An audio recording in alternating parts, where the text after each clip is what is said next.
अस्सलाम वालेकुम, मैं हूं शाहजेब खानजादा। हुकूमत को गिराने वाली ओपोजिशन जमातें अब खुद आमने सामने आ गई हैं। आसिफ जरदारी और नवाज शरीफ के दरमियान पैदा होने वाली रंजिशों के नतीजे में बिलावल भुट्टो और मरियम नवाज आमने सामने आ गए हैं। माजी की दोनों हरीफ जमातें मुख्तलिफ वक्त के लिए हलीफ बनने के बाद एक बार फिर एक दूसरे की हरीफ बनती नजर आ रही हैं।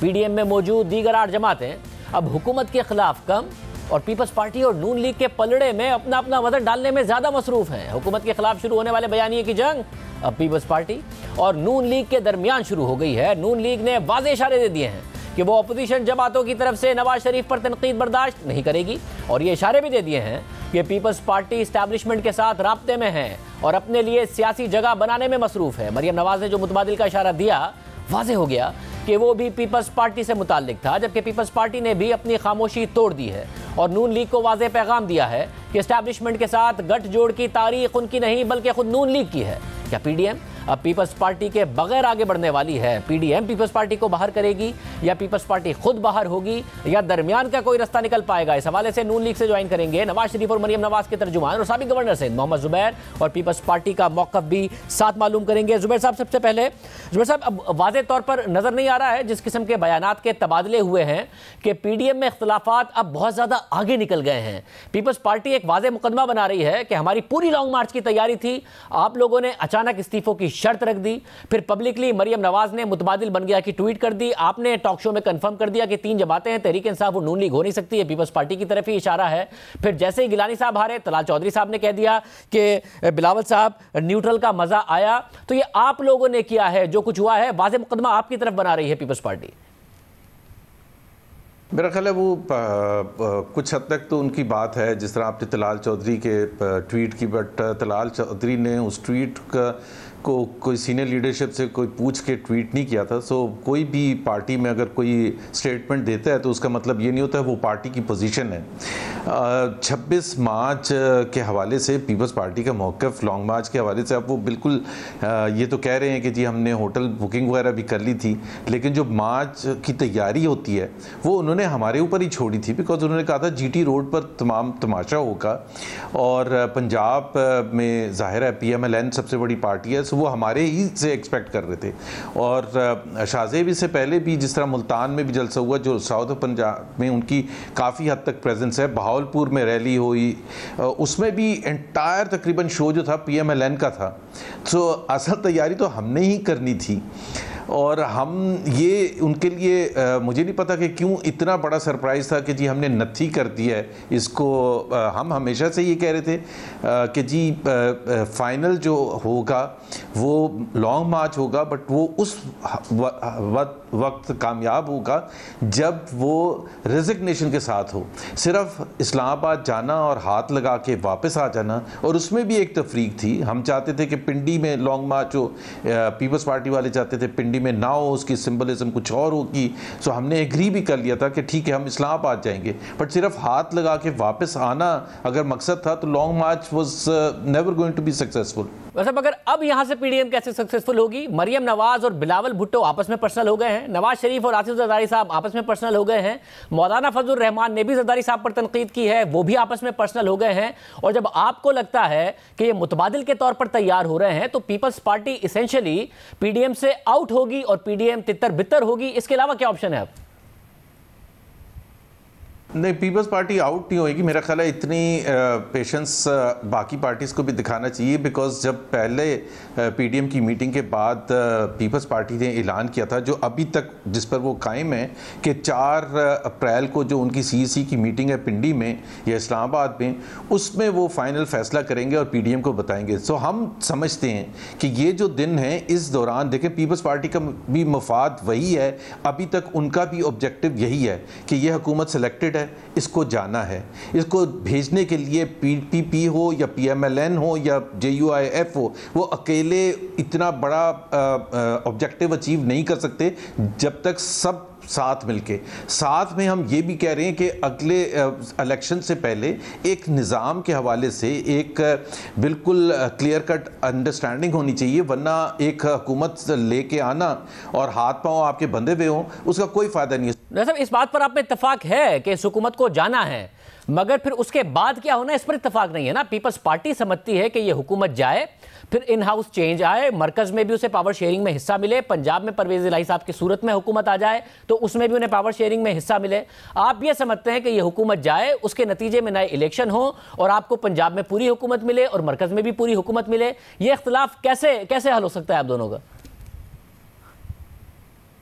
नहीं, पीपल्स पार्टी ने जिस तरह अगर कहा कि जी इन हाउस चेंज हो, मिसाल के तौर पर एक दफ़ा अभी थोड़े अरसे पहले बात की थी, तो हम तो ये कहते हैं कि आप नंबर्स तो बताएं। और पाकिस्तान में शाहजेब आपको पता है सिर्फ नंबर्स की ज़रूरत नहीं होती, बहुत सी दूसरी चीज़ों की भी ज़रूरत होती है। अभी आपने देखा सेनेट चेयरमैन के इलेक्शन में नंबर्स थे, फिर भी यूसुफ रज़ा गिलानी हार गए। उससे पहले वोट ऑफ नो कॉन्फिडेंस जिरानी साहब के खिलाफ था, उसमें तो नंबर्स ही नंबर्स थे, 64 थे और एंड में निकले 50। सो सिर्फ नंबर्स नहीं चाहिए होते, बहुत सी दूसरी कुव्वतों की सपोर्ट भी चाहिए होती है। और क्या हम पीपल्स पार्टी के पास वो तैयारी है कि वो एश्योर कर सकते हैं कि पंजाब में हो या नेशनल असेंबली लेवल पर हम इन हाउस चेंज कर सकें? सो वो कहने की हद तक तो बिल्कुल। वैसे मगर मुझे ये बता दीजिए कि फिर पीपल्स पार्टी को ऑफर करने के लिए पीडीएम के पास क्या है जो मैक्सिमम था, जो पीपल्स पार्टी को फायदा हो सकता था? गिलानी साहब को सेनेटर मुंतखब कराया, फिर चेयरमैन सेनेट का इंतखाब पर पीडीएम का एक मुत्तफिका उम्मीदवार बनवाया, ये हो गया। अब जबकि एक लीडर ऑफ द ऑपोजिशन का सिर्फ स्लॉट है जिस पर पीपल्स पार्टी ने कमिट किया था, तो वो आपको देने को तैयार है नहीं। इन हाउस चेंज के लिए आप लोग तैयार हैं नहीं। उन्हें पता है अगला इलेक्शन होगा तो हमें सिंध में ही हुकूमत मिलनी है, तो उन्हें नजर क्या आ रहा है जो मैक्सिमम था पीडीएम से वो फायदा ले सकते थे वो ले चुके हैं, तो वो क्यों राजी होंगे आपके साथ आगे चलने पर या इस्तीफे देने पर? अगर पीपल्स पार्टी अकेली रहेगी तो ये हाइब्रिड रजीम में उनकी कोई जगह नहीं है। अगर पीपल्स पार्टी अगर ये समझती है कि उनको एक as a partner, coalition partner के तौर पर पीटीआई के साथ मौका दे दिया जाएगा, तो मेरा नहीं ख्याल है कि इमरान खान साहब पीपल्स पार्टी के साथ हाथ मिलाना पसंद करेंगे। So there is nothing for People's Party अगर वो अलग से खड़े होते हैं। और प्लस पीपल्स पार्टी को ये भी अंदाज़ा है कि अगर वो अलग से खड़े होंगे और ऑपोजिशन डिवाइडेड होगी, तो जिस बुरे तरीके से नैब को अभी तक इस्तेमाल किया गया पिछले 2.5 साल में, उससे भी ज़्यादा बुरे तरीके से इस्तेमाल किया जाएगा, उससे भी ज़्यादा बुरे तरीके से मीडिया को मजल किया जाएगा और दबाया जाएगा। सो पीपल्स पार्टी के लिए क्या है? अगर ये देख रहे हैं कि शॉर्ट टर्म में अगले 2 साल में उनके लिए ये हुकूमत जारी रखना उनका फाइनल ऑब्जेक्टिव है, और ये भी पीपल्स पार्टी को अंदाज़ा है कि 2 साल के बाद भी क्यों पीपल्स पार्टी को फेवर किया जाएगा फेडरल हुकूमत में हुकूमत बनाने के लिए इन एडिशन टू सिंध, मतलब उनके लिए कैसे? तो उनके लिए कोई बेनिफिट है ही नहीं अकेले खड़े होने का, सिवाय इसके कि वो एक जगह खड़े होकर एक ऑपोजिशन करें, और वो हुकूमत के साथ तो उनको बिल्कुल भी नहीं मिलाया जाएगा। ये हाइब्रिड रजीम में मेरा ख्याल है पीपल्स पार्टी की कोई गुंजाइश नहीं है, और सबसे बड़ी रुकावट उसमें खुद इमरान खान होंगे। तो जुबैर साहब, मरियम नवाज तो कह चुकी कि पीपल्स पार्टी को एक मुतबादिल के तौर पर तैयार किया जा रहा है। इस सब के बावजूद अगर 4 अप्रैल को पीपल्स पार्टी कोई ऐसा फैसला करती है जो आपके लिए काबिल कबूल होता है, तो आप फिर पीपल्स पार्टी पर भरोसा करने को तैयार होंगे, सारी बातें भूल जाएंगे? देखिए, मरियम नवाज जो रेफ़र कर रही थी ना, एक तो हिस्टोरिकल कॉन्टेक्स्ट में भी शाहजेब आपको देखने की ज़रूरत है। कोई हमें कोई 100% तो नहीं पता कि जी कोई बी टीम बन रही है, लेकिन आपको ये पता है कि पाकिस्तान में पिछले 2-3 साल की तारीख देख लें, चाहे साउथ पंजाब देख लें, चाहे बलूचिस्तान देख लें, कि हर वक्त एक बी टीम की तैयारी होती रहती है, चाहे वो तोड़ फोड़ पीडीएम में हो, चाहे वो तोड़फोड़ पीएमएलएन में हो या पीपल्स पार्टी में हो। सो वो एक तरह से एक वो वार्निंग साइन था कि जी अगर कोई समझ रहा है कि बी टीम बन के उनको वो फ़वाइद हासिल होंगे जितने अभी उनके पास हैं, तो मेरा ख्याल है उस तरह से मरियम नवाज़ ने रेफरेंस किया था। उससे ज़्यादा कोई पर्टिकुलर रेफरेंस नहीं था कि पीपल्स पार्टी तैयार हो चुकी है बी टीम के तौर पर। बहुत शुक्रिया मोहम्मद ज़ुबैर साहब हमारे साथ मौजूद थे। पीपल्स पार्टी का मौक़िफ़ लेंगे एक ब्रेक के बाद। ब्रेक से पहले नून लीग का मौक़िफ़ आपने सुना। पीपल्स पार्टी क्या सोच रही है? हमारे साथ पीपल्स पार्टी के सीनियर रहनुमा, secretary general Pakistan peoples party, साबिक चेयरमैन सेनेट और पीडीएम की तमाम मीटिंग्स में मौजूद सैयद नैयर हुसैन बुखारी साहब मौजूद हैं। बुखारी साहब, बहुत शुक्रिया वक्त निकालने के लिए। बुखारी साहब, नून लीग ने वाजे किया है कि अगर पीपल्स पार्टी अकेली रहेगी तो इस हाइब्रिड रिजीम में उनके लिए कोई जगह नहीं है। इमरान खान तो उनसे हाथ मिलाना भी पसंद नहीं करेंगे। अगर अलग से खड़े होंगे तो जिस बुरे तरीके से नैब इस्तेमाल हो रही है उससे भी बुरे तरीके से इस्तेमाल होगी। पीपल्स पार्टी क्या सोच रही है? शुक्रिया शाहजेब। देखिए, गुजारिश ये है कि अभी आपने वो मुझे ज़ुबैर साहब की गुफ्तगू सुनाई। पीपल्स पार्टी कभी भी ये नहीं सोचती कि हम बैकडोर चैनल इस्तेमाल करके और कोई इक़्तिदार में आना चाहिए। और पीपल्स पार्टी की एक तारीख है 50 साल से भी ज़्यादा की कि आवाम की क़ुव्वत पे और अपनी जदोजहद पे भी इक़्तिदार में आई। पीपल्स पार्टी के रहनुमा कोई भी खुफिया मुलाकातें नहीं करते हैं और जिसके लिए ISPR को एक बयानिया भी जारी करना पड़े। पीपल्स पार्टी ने PDM की बुनियाद रखने में एक अहम रोल अदा किया। आज भी हम पाकिस्तान पीपल्स पार्टी वहाँ मौजूद है और पीपल्स पार्टी जमहूरी जदोजहद पे यकीन रखती है। लेकिन अगर कोई हम पे बात मुसल्लत करे तो मुसल्लत करने की सूरत में हम उस पर इनकार भी कर सकते हैं, मुशावरत भी कर सकते हैं। हम तो आज भी PDM के साथ और जो हमारा बेसिक ऑब्जेक्ट था उस पर आज भी हम खड़े हैं। उस ऑब्जेक्ट के लिए जो हमने एक्शन प्लान बनाया था हम आज भी उसके पाबंद हैं और हम समझते हैं कि तमाम जमातें उसकी पाबंद हैं। और जिस सीक्वेंस से वो 20 सितंबर को हमने एक्शन प्लान बनाया था उस एक्शन प्लान पे हम कारबंद हैं आज भी। और बुखारी साहब, अगर कोई जमात जी बुखारी साहब, मगर उनका ये कहना है उनका ये कहना है कि जो फाइनल ऑप्शन था अगर उसके लिए भी इस्तीफे इस्तेमाल करने थे तो लॉन्ग मार्च ही फाइनल ऑप्शन है जिसकी अफादियत नहीं होगी बगैर इस्तीफों के। साथ में मुझे बताएगा कि अब PDM खड़ी रहेगी कैसे? मौलाना फजलुर रहमान और आसिफ जरदारी साहब का भी ऑलमोस्ट पर्सनल मामला हो गया जो मौलाना साहब ने तकरीर की, जरदारी साहब और नवाज शरीफ साहब का पर्सनल मामला हो गया जो जरदारी साहब ने तकरीर की, बिलावल भुट्टो जरदारी और मरियम नवाज साहिबा का भी बहुत पर्सनल मामला हो गया जो मरियम नवाज साहिबा ने ट्वीट किया और कल बिलावल साहब ने जवाब दिया। तो ये कौन है जो PDM को संभालेगा, कौन है जो बीच में किरदार अदा करेगा? देखिए, बात बीच के किरदार के लिए बात बामी मुशावरत की है और PDM के सरबराहों को बैठ के जो डिफरेंसेस होते हैं उसको रिजॉल्व करना चाहिए। PDM के फैसले कंसेंसस से, ये हमारा जो 26 पॉइंट जो चार्टर था जो जिसके हम सिग्नेटरी हैं और बाकी जमातें भी सिग्नेटरी हैं, वो कंसेंसस से है। अगर कोई दो रहनुमा कोई फैसला कर लें और वो उसको मुसल्लत करने की कोशिश करें बाकियों दीगर जमातों पे जो 10 जमातें हैं उनमें से 8 पे, तो फिर ये काबिल कबूल नहीं होता। लेकिन हमारी हमेशा सजेशन ये रही है कि इश्यूज़ क्रॉप अप होते हैं, इश्यूज़ को रिजॉल्व करना भी क़यादत का काम है और पेशेंस के साथ, टॉलरेंस के साथ हमेशा मामलात चलते हैं। मतलब अगर वो हिंट दे रहे हैं कि हम अकेले भी एहतजाज कर सकते हैं, बड़े बड़े जलसे कर सकते हैं, मगर अच्छा है तमाम जमातें साथ चलें और बगैर इस्तीफ़ों के लॉन्ग मार्च की अफादियत नहीं है, तो आपका जो 4 अप्रैल का इजलास है उसमें इस बात को कंसीडर किया जाएगा कि कहीं PDM टूट ना जाए? 8 जमातें एक तरफ हैं, पीपल्स पार्टी दूसरी तरफ है, पीपल्स पार्टी PDM से बाहर हो गई तो लॉस ऑफ परसेप्शन भी पीपल्स पार्टी के लिए होगा, या आप अपना ही फैसला करेंगे, उसमें इस बात को मद्देनजर नहीं रखेंगे जो 8 जमातें कह रही? PDM को तोड़ने में पाकिस्तान पीपल्स पार्टी इंस्ट्रूमेंटल नहीं होगी। पहली बात तो शाहज़ेब आपको मैं बड़े वाज़ेह कर दूँ। दूसरी बात, 4 अप्रैल को जो हमारी CEC की मीटिंग है उसमें बिल्कुल हम उस ऑप्शन को सामने रखेंगे और जो मौक़िफ़ इख्तियार PDM की दीगर जमातों ने किया कि लॉन्ग मार्च के साथ इस्तीफ़ों का इशू है, क्योंकि इस्तीफ़ों पे पाकिस्तान पीपल्स पार्टी का पहले एक मौक़िफ़ आ चुका है। हमारी जो 29 दिसंबर की जो मीटिंग थी जिसमें हमने कैटेगोरिकली हमारी CEC ने कहा कि इस्तीफ़े कोई सलूशन नहीं है। हम समझते हैं कि जो पार्लियामान है, जो प्लेटफॉर्म्स हैं, जो पॉलिटिकल लीगल पार्लियामेंट्री प्लेटफॉर्म्स हैं, उनको नहीं छोड़ना चाहिए, हमारा मौक़िफ़ था। और हम समझते हैं कि अभी BDM से हम कायल करने की कोशिश ज़रूर करेंगे, हम अपना मौक़िफ़ लेके आएंगे। यानी कि बहुत साहब, क्योंकि आप एक बहुत सीनियर रहनुमा है पार्टी के, आप ये कह रहे हैं अभी भी पार्टी ये समझती है कि हम इस्तीफे ना देने पर PDM को कायल करने की कोशिश करेंगे कि जी इस्तीफे ना दिए जाएं, और अगर वो नहीं मानते और फिर PDM में अगर इख्तलाफ होता है और वो आगे बढ़ते हैं तो पीपल्स पार्टी जिम्मेदार नहीं होगी अगर पीपल्स पार्टी PDM से आउट होती है? देखिए, बात है शाहज़ेब, मैंने ये नहीं कहा कि हम इनको हम कहेंगे, हम वो बात सामने लाएंगे PDM की क़यादत के सामने जो हमारी CEC फैसला करेगी। अभी प्रीवियस रेजोल्यूशन जो हमारा था CEC का वो 29 दिसंबर का था, वो करामत साबित हुआ, उस पर अमल तमाम जमातों ने किया PDM की। अब क्योंकि एक नई सिचुएशन अराइज कर गई थी, हमने कहा जो हमारा सीक्वेंस था पब्लिक मीटिंग्स, रैलीज, लॉन्ग मार्च, नो कॉन्फिडेंस, और आखिर में ये था कि हम रेजिग्नेशन का ऑप्शन भी इस्तेमाल कर सकते हैं। तो बात है उस सीक्वेंस से हम चलना चाहते हैं, उस सीक्वेंस के तहत हम चल रहे हैं और वो हम समझते हैं कि हम हमारी CEC की जो भी करारदाद जो फैसला होगा हम पीडीएम के सामने रखेंगे।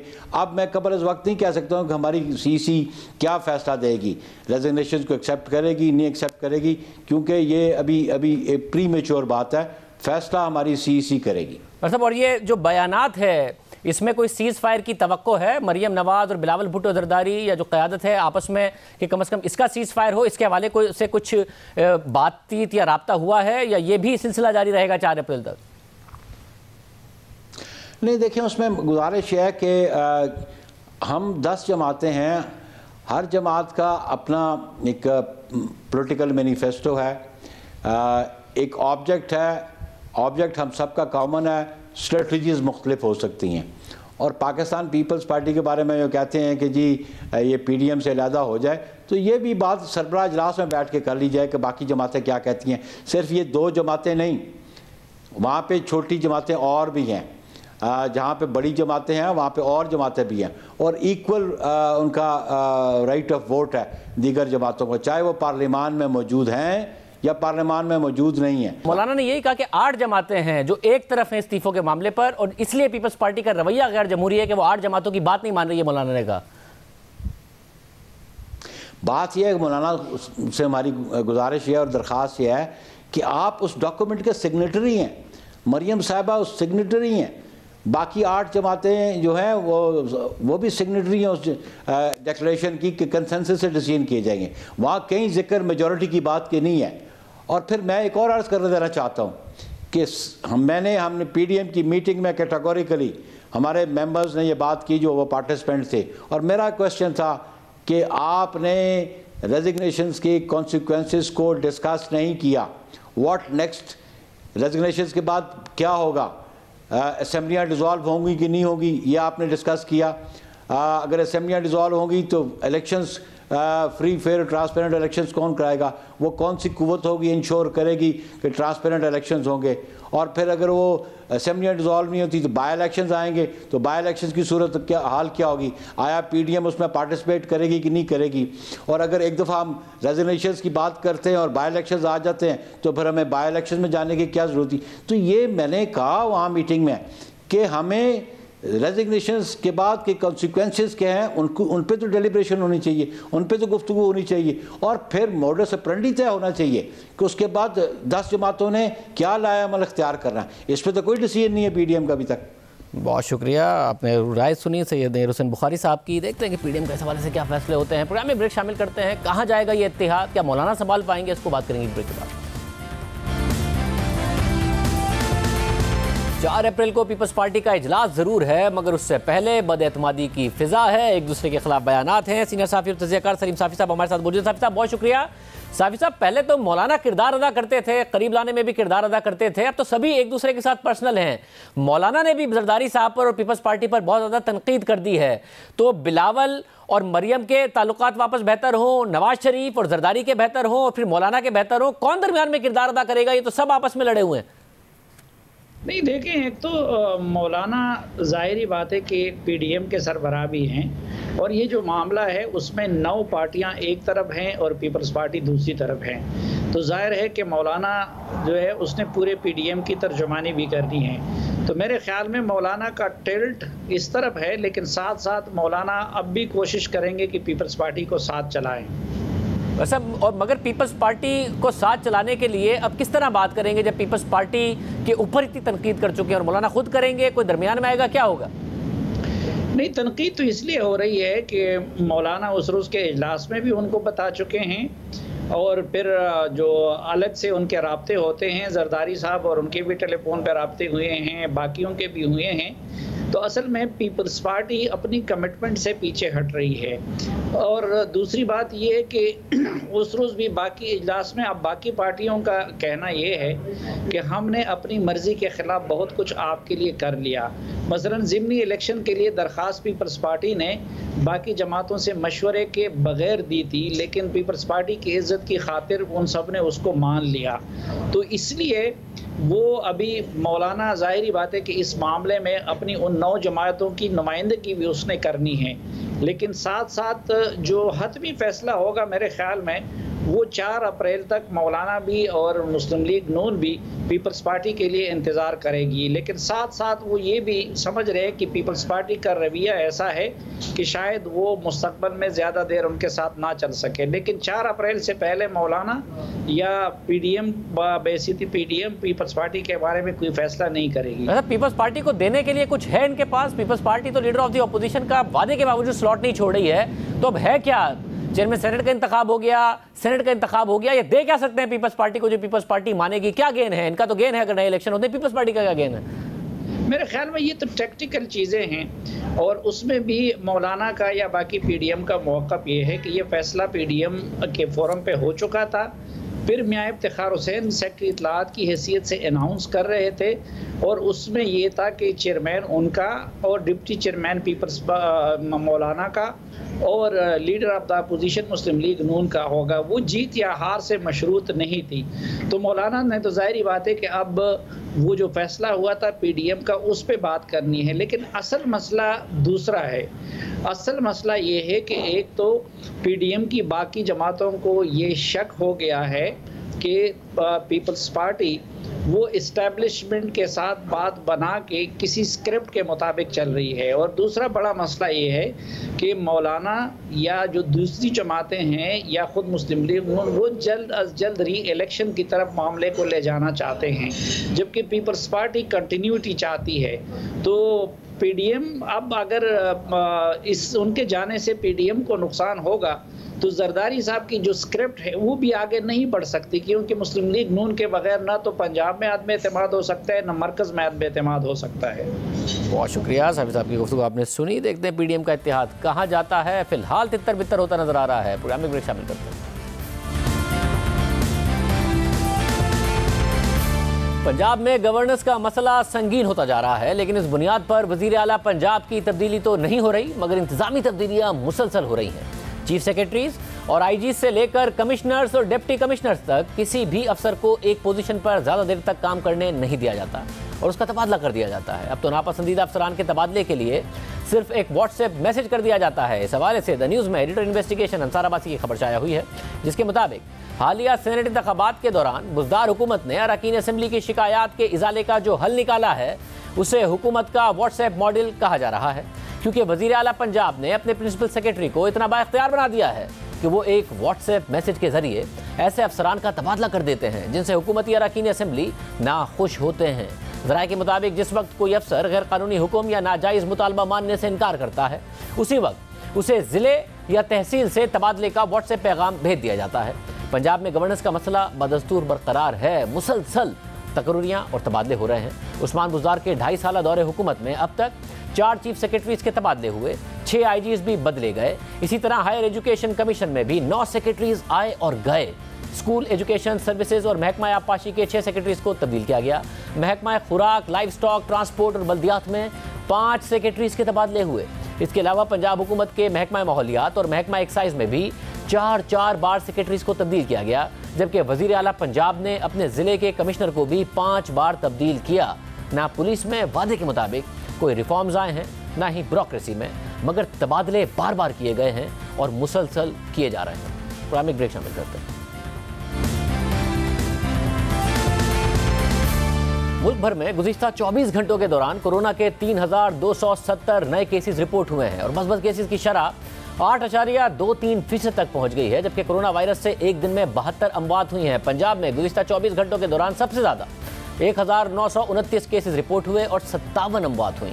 एक तरफ जहां केसेस में तेज़ी से इजाफा हो रहा है, वहीं 60 साल से ज़ायद उम्र के अफराद की वैक्सीनेशन का अमल जारी है, मगर इस अमल में पाकिस्तान खित्ते के दीगर ममालिक से अभी बहुत पीछे है। हफ्तावार तातीलात और कौमी दिन की मुनासबत से होने वाली तातील में वैक्सीनेशन नहीं होती, जिसकी वजह से मज़ीद ताख़ीर का सामना है। दूसरी तरफ वफाकी काबीना ने निजी कंपनी की जानिब से मंगवाई गई कोरोना वायरस की 2 वैक्सीन की कीमत फरोख्त की मंजूरी दी थी, जिस पर ट्रांसपेरेंसी इंटरनेशनल पाकिस्तान की वाइस चेयरपर्सन जैसे रिटायर्ड असरा जावेद इकबाल ने वज़ीर आज़म को खत लिखा और कहा कि इतलात के मुताबिक काबीना ने रूसी वैक्सीन की 2 खुराकों की कीमत 8,449 रुपये और चीनी कोरोना वैक्सीन की कीमत 4,225 रुपये मुकर्रर की है। उन्होंने कहा कि रूसी वैक्सीन की मंजूर करदा कीमत आलमी कीमत से 160% ज़्यादा है। जैसे रिटायर्ड नासरा जावेद इकबाल ने कहा कि दुनिया में हुकूमतें कोरोना वैक्सीन आवाम को मुफ्त फराहम कर रही हैं। पाकिस्तान पहला मुल्क है जिसने कोरोना वैक्सीन निजी इदारों को दरामद करने की इजाज़त दी। एक तरफ यह खत लिखा गया है और दूसरी तरफ दरामद करने वाली निजी कंपनियों ने 8,449 रुपये की कीमत भी मुस्तरद कर दी है और हुकूमत से कीमत बढ़ाने का मुतालबा किया है। इसके अलावा न्यूयॉर्क टाइम्स के मुताबिक दीगर ममालिक में वैक्सीनेशन के अमल में तेजी देखी जा रही है। इसराइल में 58% आबादी को वैक्सीन की 1 और 52% आबादी को 2 खुराकें दी जा चुकी हैं। बरतानिया में 42% आबादी को वैक्सीन की 1 जबकि 3.4% आबादी को 2 खुराकें दी जा चुकी हैं। अमेरिका में 25% आबादी को 1 और 14% आबादी को 2 खुराकें दी जा चुकी हैं। पाकिस्तान वैक्सीनेशन में अभी बहुत पीछे है। यहाँ 100 में से सिर्फ 0.2% लोगों को वैक्सीन दी गई है। इजाज़त दीजिए, अल्लाह।